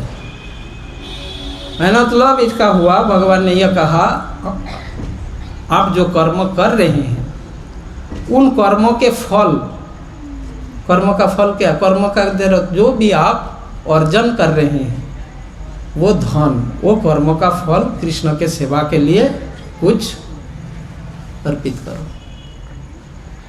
अगर ये भी नहीं कर सकते हो, भगवान ने उसका आगे भी कहा, ऐसा कोई नहीं, ऐसा नहीं ये नहीं कर सकते, हाँ या ना, हाँ कुछ लोग होंगे, भगवान भी जानते हैं। अगर ये भी नहीं कर सकते हो, अपने कर्मों का फल भी नहीं दे सकते हो, कुछ मात्रा में दो भगवान के कर्मों का फल, अपने कर्मों का फल, तो भगवान आपको वो अवसर प्रदान करेंगे जो हमें हमारे जीवन के लक्ष्य प्राप्ति के लिए। अगर ये नहीं कर सकते तो भगवान ने कहा ज्ञान का अनुशीलन करो,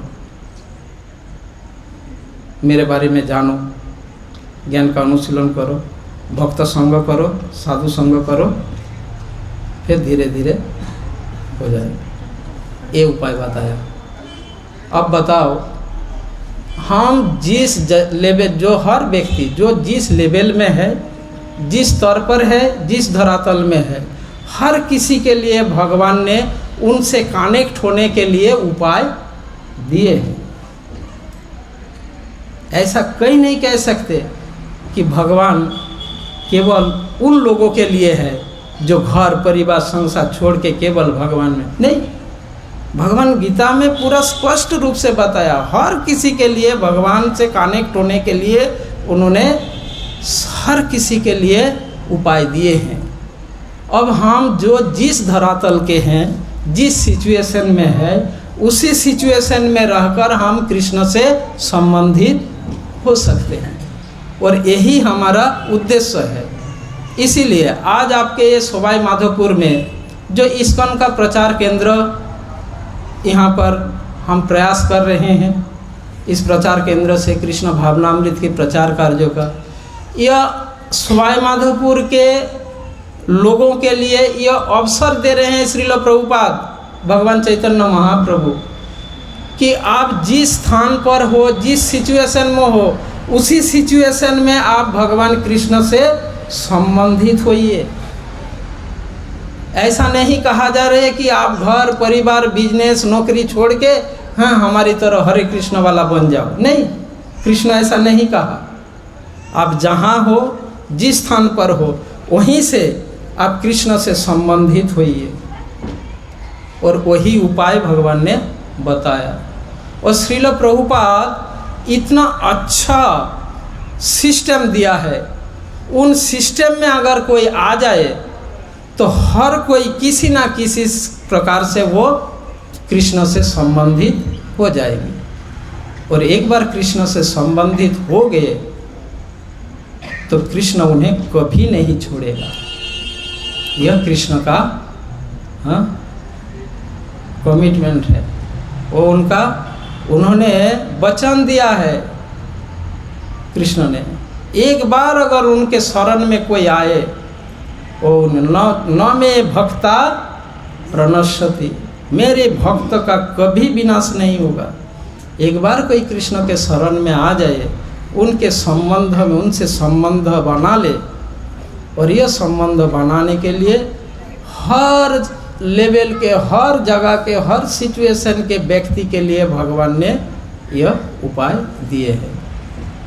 तो मैं यह प्रार्थना करूंगा आप सभी से, यहाँ पर इस कृष्ण भावनामृत केंद्र, अंतर्राष्ट्रीय कृष्ण भावनामृत संघ के यह जो ब्रांच प्रचार केंद्र है, यहाँ से आप लोग जुड़े, और ऐसा नहीं आप अपने लेवल के हिसाब से ही आप जोड़िए। भगवान ने सारे बता दिया। पहला कौन सा उपाय बताया? 24 घंटे आप समर्पित हो जाओ, मतलब सब कुछ त्याग दिए, इनके तरह बन जाओ। ऐसा अगर जो कर सकते हो, खाली इनके पास आ जाना, वो आपको एक्सेप्ट कर ले। अगर इनमें से कोई ऐसा कोई नहीं है समय में, तो नेक्स्ट क्या कहा भगवान ने? कहा अगर ये नहीं कर सकते तो क्या करना है? भक्ति की विधि विधान को पालन करना शुरू करो। अब क्या क्या विधि है नहीं है, इनके पास आओ, बता देगा, तो उनका पालन करना शुरू करो। अगर वो नहीं कर सकते तो क्या करना है? कृष्ण के लिए कर्म करो।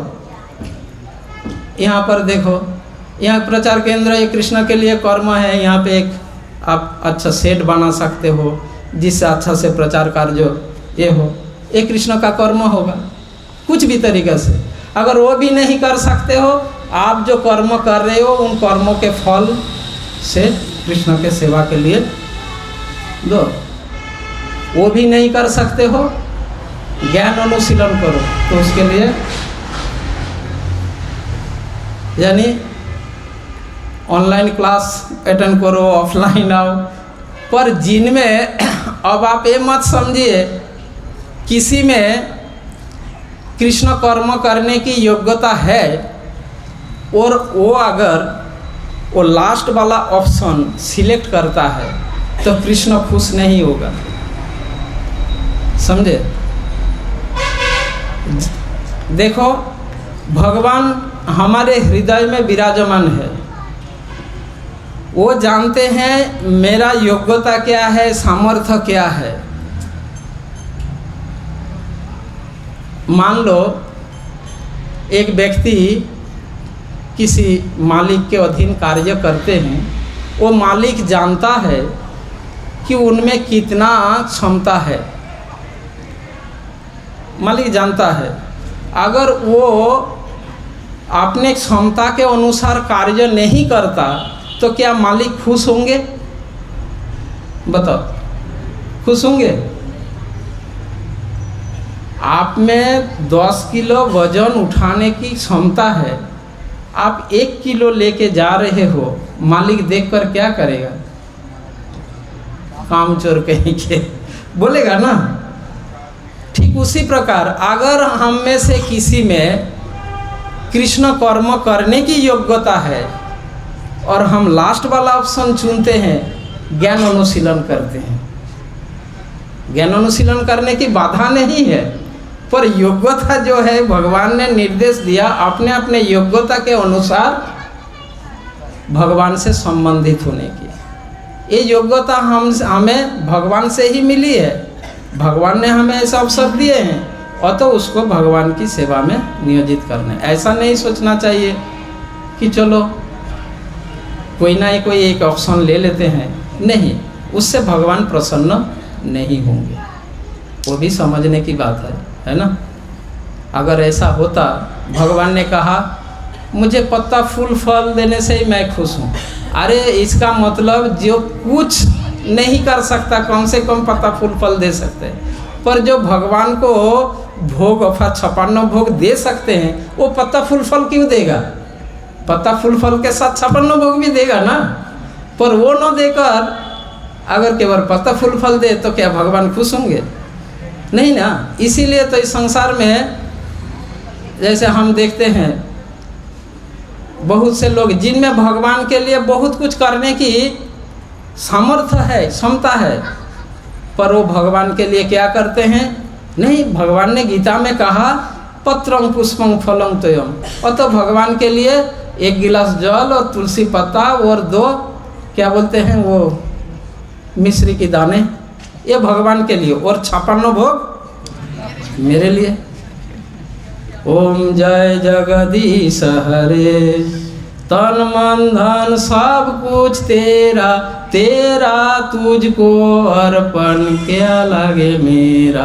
ओम जय जगदीश हरे, ऐसा बोलते हैं, पर वो करते क्या है? तन मन धन सब कुछ मेरा, मेरा मुझको अर्पण क्या लगे तेरा। करते कुछ और है और बोलते कुछ और है, तो भगवान कृपा क्यों करेंगे, है ना। तो जिसका जो सामर्थ्य, जो क्षमता, उसके अनुसार भगवान ने सारे उपाय बताया, उस हिसाब से भगवान से संबंधित होने चाहिए। हरे कृष्ण। किसी का कोई प्रश्न जिज्ञासा हो पूछ सकते हैं।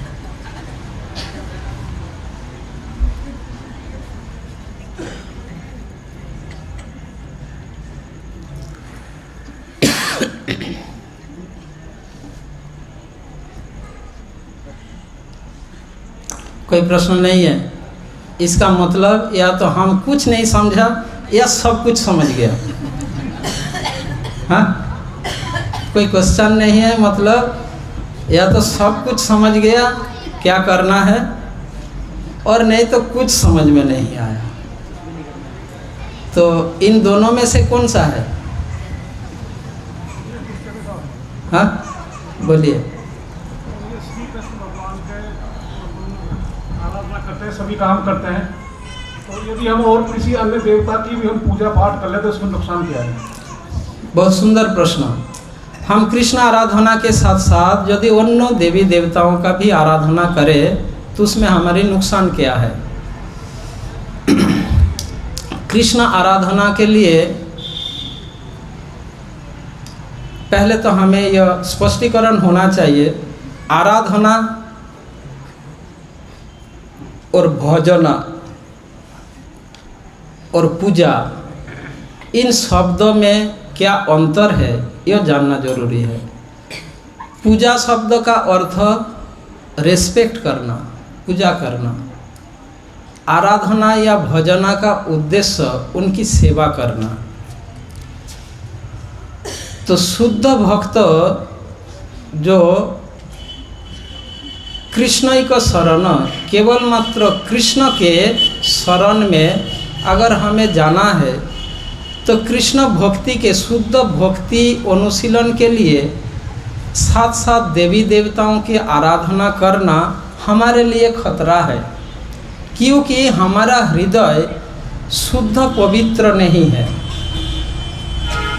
पर एक योग्य शुद्ध भक्त जो ऑलरेडी, जिनका हृदय शुद्ध हो चुका है, पवित्र हो चुका है, कि समस्त प्रकार के कलमश से वो मुक्त हो चुका है, वो किसी का भी पूजा करे उनमें कोई इफेक्ट नहीं आएगा। पर हम जैसे व्यक्ति कृष्ण की आराधना के साथ साथ अन्य किसी का पूजा करने जाएं तो हमारे लिए, हमारे हृदय अशुद्ध होने के कारण हम कृष्ण भक्ति से डाइवर्ट होने का चांस रहेगा।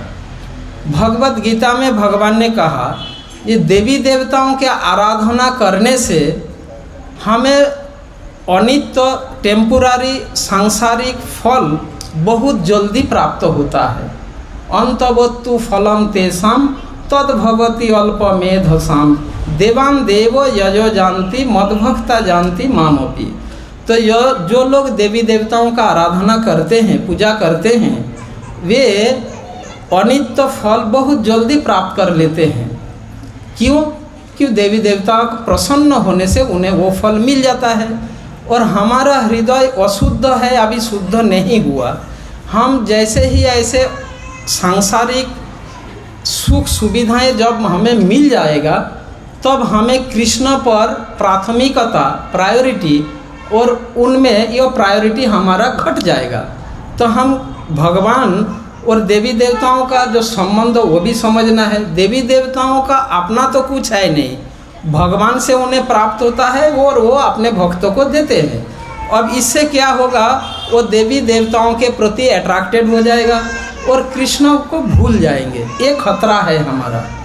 इसीलिए भक्ति करने के लिए इस सिचुएशन में नवदीक्षित भक्त नए नए भक्ति अनुशीलन जो करेंगे, हमारे आचार्य तथा शास्त्र हमें कृष्ण भक्ति के साथ साथ देवी देवता की आराधना से दूर रहने के लिए इसीलिए कहा।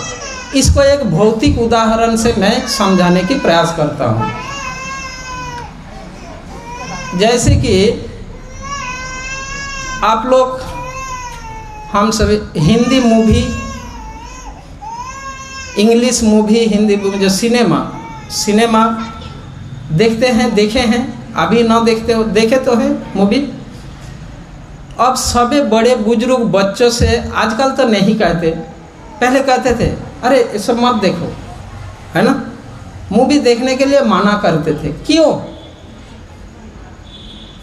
बताओ, बच्चों को मूवी देखने के लिए क्यों मना किया जाता है? क्योंकि मूवी में कुछ अच्छा चीज़ है, शिक्षणीय है, और साथ साथ कुछ खराब चीज़ें भी है। एक बच्चा में वो सामर्थ्य नहीं है कि वो उनमें से केवल अच्छाई को ही स्वीकार करे, बुराई को वो भूल जाए। वो उतना समझदार नहीं है, तो जिस कारण उनमें बुराई का असर पड़ने का चांसेस ज़्यादा है और होता है। इसीलिए बड़े बुजुर्ग लोग बच्चों को इससे दूर रखना चाहते हैं, यही कारण है। ठीक उसी प्रकार भगवत भक्ति में हम एक नासमझ बच्चे की जैसे हैं। अगर हम कृष्ण भक्ति के साथ साथ देवी देवता के भी पूजा आराधना करेंगे तो हमारे लिए उसी प्रकार खतरा होगा, क्योंकि हमारे लिए उतना शुद्धता नहीं है कि हम कृष्ण भक्ति को मेंटेन कर सकें। एक समझदार व्यक्ति एक नंगे पिक्चर देख कर के विचलित नहीं होगा, पर एक यंग लड़का विचलित होगा या नहीं, बताओ। ठीक उसी प्रकार, तो इसीलिए भक्ति के साथ साथ इसको करने के लिए मना किया गया। मेरा उत्तर समझ आया? और कोई प्रश्न? जय श्रील प्रभुपाद की।